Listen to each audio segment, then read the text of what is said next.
अस्सलाम वालेकुम फ्रेंड्स, आज मेरे पास है Qmobile E4 न्यू मॉडल। मैं आपको दिखाता हूँ। तो आप देख सकते हैं कि इसका इधर से एक कैपेसिटर गिर गया है कहीं, तो हम इसको इसके साथ जंपर कर देंगे तो ये माइक वर्क करने लग जाएगा।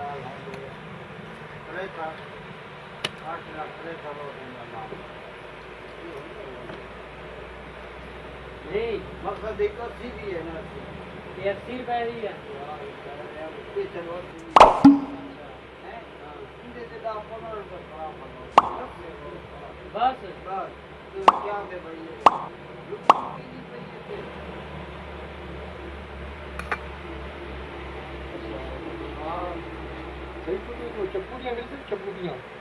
आपने जस्ट ऐसे जंपर करना है।